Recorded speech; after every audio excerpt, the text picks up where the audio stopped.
Hey folks, Van Kraken here. I hope you're ready for another supersized World of Warships Legends campaign because the big Mamie update has arrived. Hey guys, I'm not from the East Coast, so don't whack me if I get this pronunciation wrong. I'm going with Big Mamie as the name of this campaign, not Big Mammy like I've heard some of the social media channels say. But for the Big Mamie campaign, guys, it is a big campaign. There's a lot of stuff to be excited about. It's a 6-week campaign, similar to what we just had with the Might of Japan update, except this is not broken into 2 parts. It's one 6-week campaign for a big ship, the USN Massachusetts Tier 7 battleship. We'll talk about her in more detail in a moment. This campaign is going to be divided into 3 2-week blocks, with a running date of December 21st through February 1st, and those 6 weeks of missions will encompass 120 levels of progression.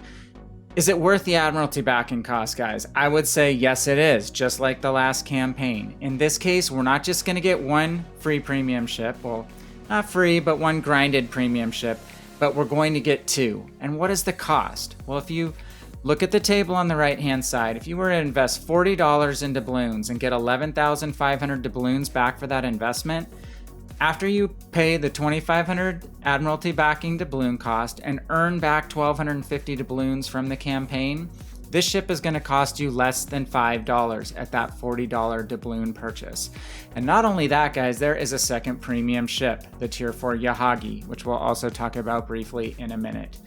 You look at the lower track of the big chart, the big Mamie chart, what you'll see is without doubloons in the Admiralty backing investment, you get a lot of cool stuff. But the lower row with Admiralty backing includes big bonuses to boosters, commander items, the same amount of premium days, but again, earning back 1,250 doubloons of your 2,500 invested to cut your cost in half in real dollars.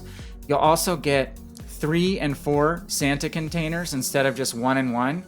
Those Santa containers, including the Super Santa containers, can drop free premium ships themselves. So that's a part of the Admiralty backing cost that will be really exciting. There's also commander crates, some cool patches, and obviously the 2 ships if you invest in Admiralty backing. So I would completely recommend investing in the Admiralty backing cost, as these 2 premium ships will not only be a great reward for this campaign, they'll also be a reward that will help you make every future campaign easier because you'll have more premium ships to grind the tough missions and tasks ahead for future campaigns. The bonus value of the additional track from Admiralty backing by the quotation of WG is 83,225 doubloons. So there's a lot of value in this campaign, guys. Now let's talk about the real prize of the Big Mamie campaign, the USN Battleship Massachusetts, a Tier 7 battleship of the South Dakota class, the same class as Alabama, but I think as we talk through her characteristics, you'll see she's not a carbon copy of that ship. She is her own unique and mighty beast. From an armament perspective, she has, again, similar to Alabama, 3 16-inch main batteries, so total of 9 main battery guns, and very good secondaries to complement those main battery guns. If you're looking at the PC side of the game, she can reach out to 8 or 9 kilometers, not quite as far as the German battleships, but very close, and they are effective secondaries to boot. Her shell velocity is a little slower than some of the other nations, so you'll have to adjust your lead time with her as you do with certain other US battleships, but good overall armor piercing, penetration, and damage potential. From an armor protection perspective, she has a pretty solid scheme against artillery shells and also has good torpedo protection. I think it's a smidge not as good as Alabama, but it's pretty dang close. And another compliment to her armor scheme is her agility. She can take a tight turning circle for a battleship, which really helps her and makes her suitable for those knife fighting confrontations when you're in close with other battleships or potentially even other cruisers or DDs. So you're going to be able to use that armament in close because she's agile enough to take advantage of different situations when you need to keep your armor protected or show your guns at the right time. Lastly, from an anti-aircraft perspective, she has very good protection against air attack if it carries over from the PC stats in the game, which isn't an issue right now on December the third week of December, let me put it that way, but it will be a very important thing in the first quarter of next year when aircraft carriers arrive to World of Warships Legends.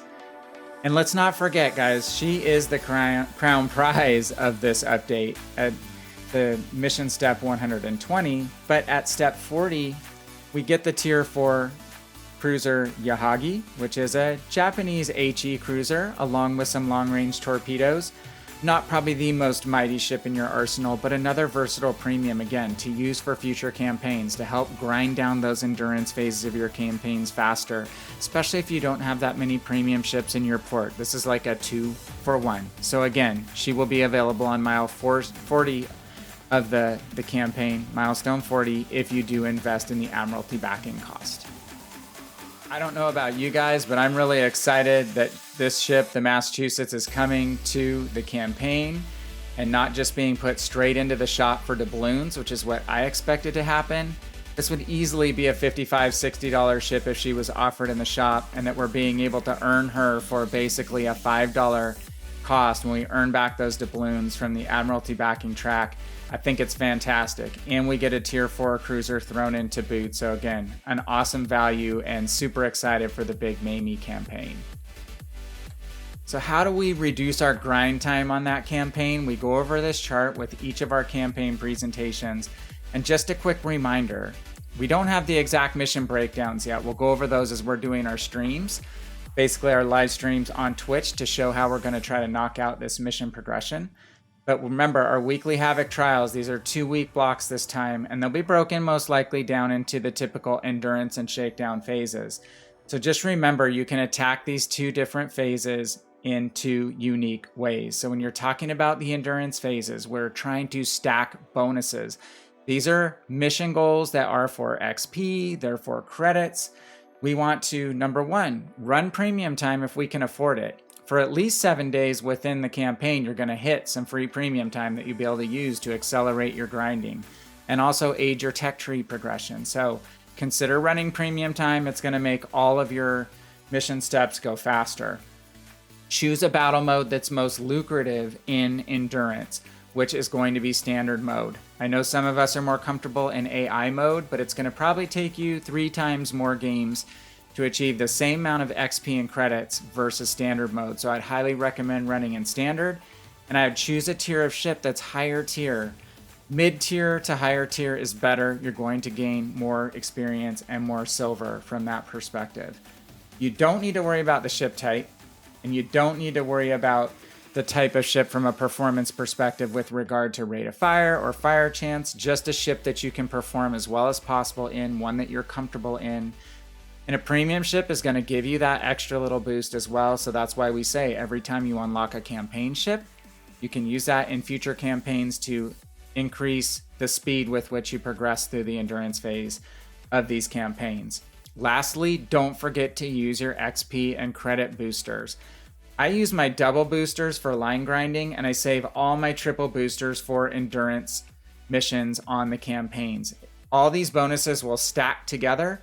The premium time bonus, the first win bonus of the day, a premium ship bonus, and a booster bonus, and just really ramp up our endurance gains from XP and credits and speed you through that part of the shakedown trial, the Havoc trial week. The shakedown mode is a lot more built around either placements on the team or a certain number of torpedo hits or bases capped or fire set. So you don't need to use a premium ship for those missions, guys. You don't need premium time generally, and you just need to worry about picking the right ship for the right mission type. So if it's a torpedo mission, for instance, we're going to take a destroyer, or we're going to take a cruiser or a battleship that has torpedo launching capabilities. We're going for fires, we're going to take a light cruiser, we're going to take a destroyer that has fire setting capability, or something like a British battleship with a 49% HE fire chance with regard to their HE shells. And we don't have to worry about, again, a premium ship or a booster, because it's not going to do anything for us. It's not going to help start fires faster or get more torpedo hits. We just want to choose the best ship for us from a performance perspective in each of those categories that we're going for. So that's a quick strategy overview on how to reduce your grind time and make it as easy as possible. Big Mamie update isn't a big update just because of the Massachusetts. There's tons of other really fun content in this update to be excited about, and let's start talking about some of it. First of all, in the upper left, there's icebreaker coins. So you can start to unlock icebreaker missions as soon as you complete the Big Mamie campaign. What do those icebreaker missions yield you? They yield you an event currency called icebreaker coins that can help you ultimately purchase the Tier 7 Lenin, a very strong Russian battleship. Guys, it's going to be a unicorn in World of Warships Legends for quite some time. She's not going to be easy to earn. It's going to take a lot of fortitude, and it's going to take some cold hard doubloons as well. She's not going to be completely free, which we'll talk about in a second. These event currencies will also be able to be used for some other stuff in the shop. And they're, again, going to be earnable from a couple different sources. So you'll get legendary ship missions that you can complete in the legendary ships that you already have in your port, or through your legendary rentals, which we'll talk about in a second. You're going to be able to get them through Super Santa crates and also from ranked battles. So ranked battles at ranks 11, 5, and 1 will yield you some boosts of icebreaker coins.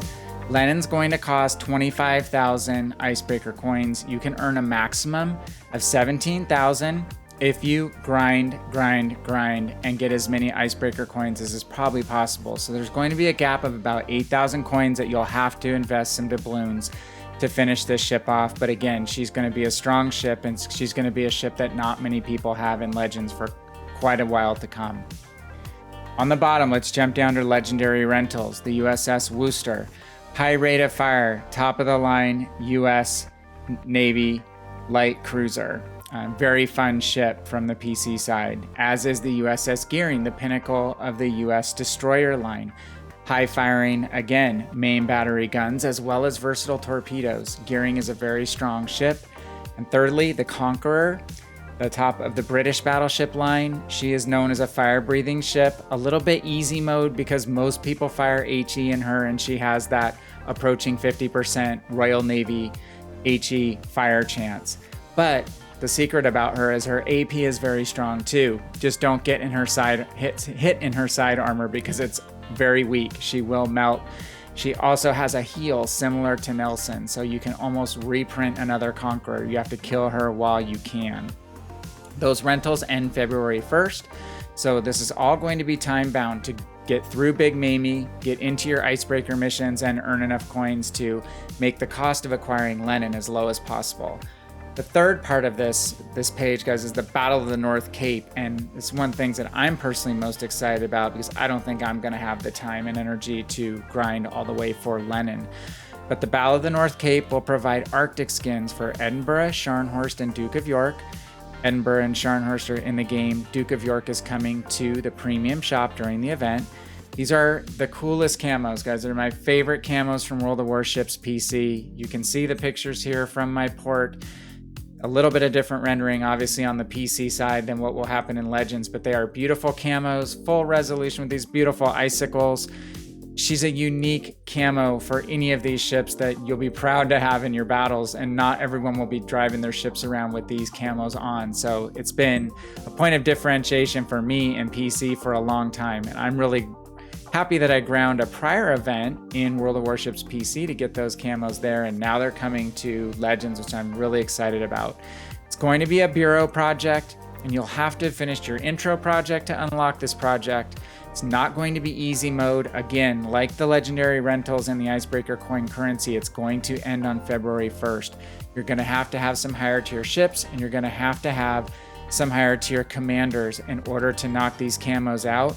But guys, I would really emphasize trying to get them if you can. They're beautiful. You can see the rough rendering there of the Edinburgh. I think they're going to look awesome in game. Full update lasts through February 1st, as we talked about, a total of 6 weeks. So some of these things are going to be unique in that they have more of a time-bound quality than they've had in the past. And just when you thought it was safe to go back in the water, this update keeps going and going. So what else is on tap for the Big Mamie campaign and update? First of all, ranked battles. They'll be fought at Tier 5 for this next season, which is Season 9. A new innovation, there are no save stars in this ranked season. Ranked mode for me is one in which I think it's going to be very hard to fix it to make it a fun mode for me to play. So I typically don't invest a lot of time in it. But for those of you going for the Lenin, it's going to be a source of icebreaker coins. So I think it's going to have a higher population, hopefully, in this update. And for those of you who have the strong stomach and mental fortitude to grind through it in order to get your icebreaker coins, I salute you. I probably will be sitting most of it out, but it's there as a game mode if you enjoy it.